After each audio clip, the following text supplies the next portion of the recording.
De grands mathématiciens, Descartes, Leibniz, Peano, ont posé le problème d'une langue universelle, une langue avant tout logique, avec une grammaire sans exception, presque mathématique.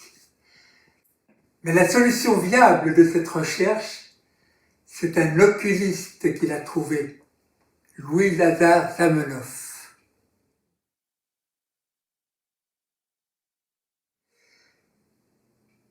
Dans son esthétique de la langue française, Rémy de Gourmont écrit en 1899 « Le médecin des yeux eut rougi de s'appeler œilliste, comme le médecin des dents s'appelle dentiste. » Déjà, la qualification d'oculiste, insuffisamment barbare, humilie ses prétentions. Il est ophtalmologue. Ophtalmologue ou ophtalmologiste. Toutes ces difficultés disparaissent en espéranto. C'est le même suffixe qui, à partir du mot dento, dent, permet de construire dentisto, dentiste, à partir de oculo, œil, oculisto, oculiste, abello, abeille, abellisto, apiculteur, chaffo, mouton, chaffisto, berger, biciclo, vélo, biciclisto, cycliste. Et c'est le même préfixe mal qui, à partir de honesta, honnête, permet de construire malhonesta, malhonnête, à partir de felicia, heureux, malfelicia, malheureux, facila, facile, malfacila, difficile, richa, riche, malricha, pauvre, bona, bon, malbona, mauvais, bella, beau, malbella, laid, etc. Mais mieux encore, tous les substantifs se terminent par O et tous les adjectifs par A. Et il suffit de changer la désinence O en A pour transformer un substantif en son adjectif. Par exemple, vero, la vérité, vera, vrai, mateno, matin, matena, matinale, amico, l'ami, amica, amical, arto, l'art, arta, artistique, frato, le frère, frata, fraternel.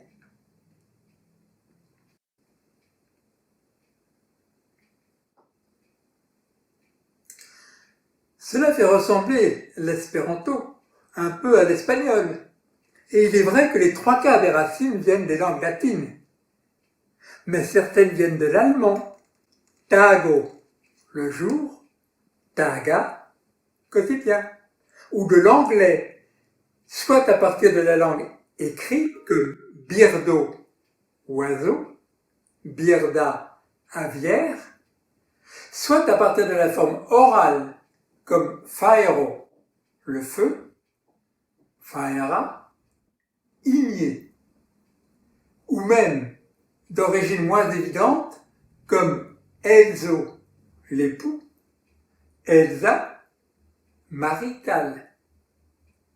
Car l'origine des racines, ce n'est pas le plus important.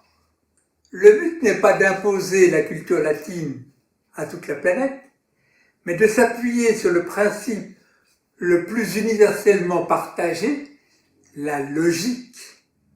Quelle logique y a-t-il en français, entre les interrogatifs où, à quel endroit, quoi, quelle chose, quand, à quel moment, les démonstratifs là, à cet endroit, cela, cette chose, alors, à ce moment. Les langues slaves proposent un tableau plus logique, et l'espéranto s'en inspire en le généralisant. Où, qui est, quoi, kio, quand, kiam, là, qui est, cela, tio, alors, tiam, partout, chie, tout, chio, toujours, chiam, nulle part, nenie, rien, nenio, jamais, neniam, et ainsi de suite. Un tableau parfaitement logique de 9 lignes et 5 colonnes.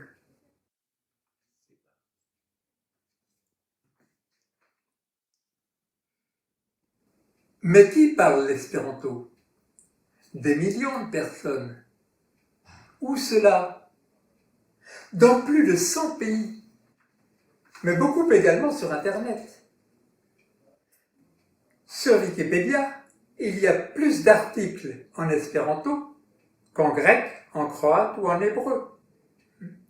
Google Translate traduit de et vers l'espéranto. Et l'espéranto, sur votre ordinateur, peut être choisi comme langue principale du système d'exploitation, du programme Firefox, etc. De grands mathématiciens comme Maurice Fréchet l'ont pratiqué. La terminologie mathématique de Raoul Bricard fut le premier dictionnaire des usagers de l'espéranto en 1905. Et encore aujourd'hui, bon nombre de ceux qui l'étudient à l'école normale supérieure RULM sont mathématiciens.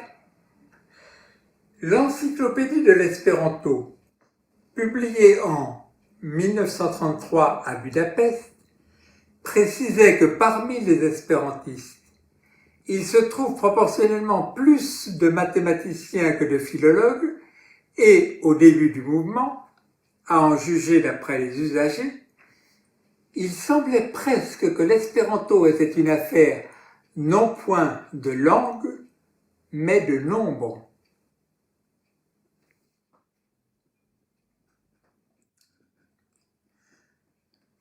L'espéranto peut-il se substituer à l'anglais? Peut-être pas, tout comme le vélo ne peut pas se substituer à l'avion. Mais il apporte une nouvelle approche de la communication internationale, plus respectueuse de la diversité culturelle.